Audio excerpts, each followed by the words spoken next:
Hello my golfing friends, Mike Dero here at a beautiful day in the Rookery near Marco Island, Florida. Today's topic is release.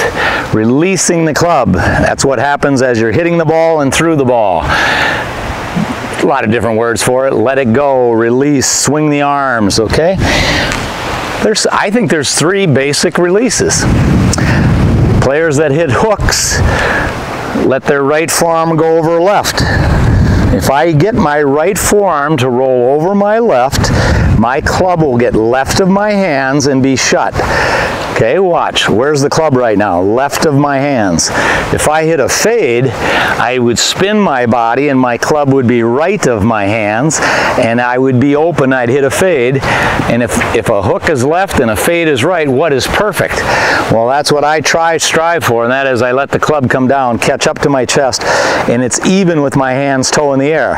So I want this club and I want my arms to be as loose as they can be. And the club comes down and is released right there on line.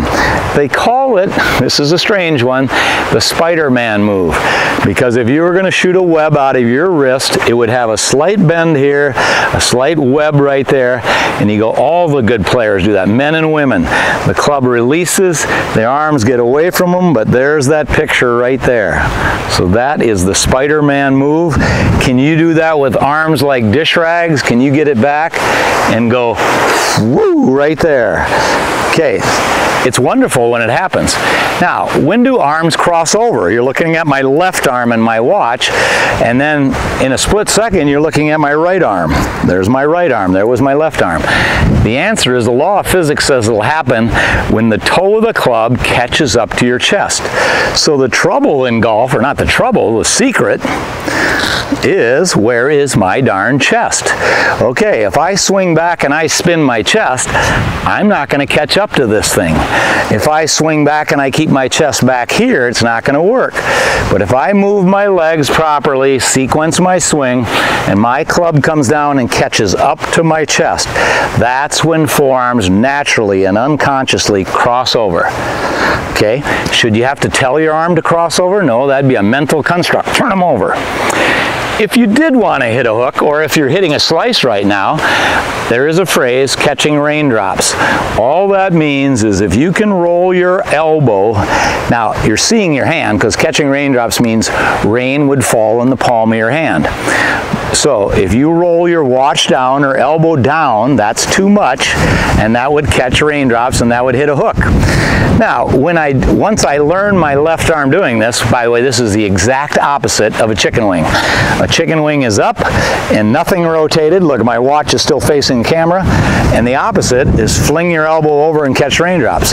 So if you have a friend who's hitting a slice, all he has to do is catch raindrops more naturally, watch down, elbow down.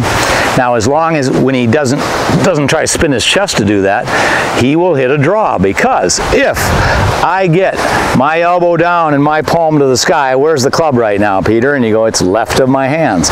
So if I can let my arm come down and do that, now, some of us aren't very talented at our left hand, but once you learn to catch raindrops, you might very well feel the whole draw in your right arm, because you will feel your right go over left.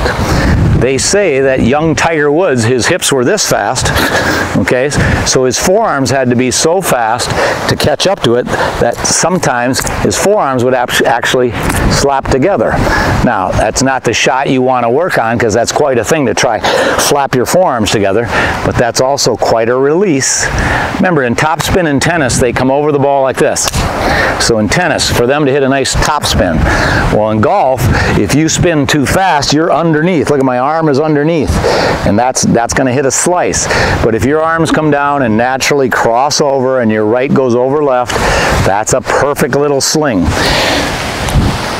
There's another phrase I like, learn how to hit a hook, then learn how not to. So in golf, if once you learn how to release it a little too much, the fix is pretty easy. First of all, relax, and it probably won't do it as much. And then secondly, if it's hooking too much, stop trying to think roll, and it'll happen more naturally. And you then can add a little more power in your legs, because if your hands are getting there first, you can actually try to accelerate. But what you're after is a good combination where it collects, and that would be my right arm folds and listen. it collects right in front of me. So golf isn't a game of who can spin the most, it's who can get the club back and collect. Whether you're a left side puller or a right side thrower, it better catch up to your chest.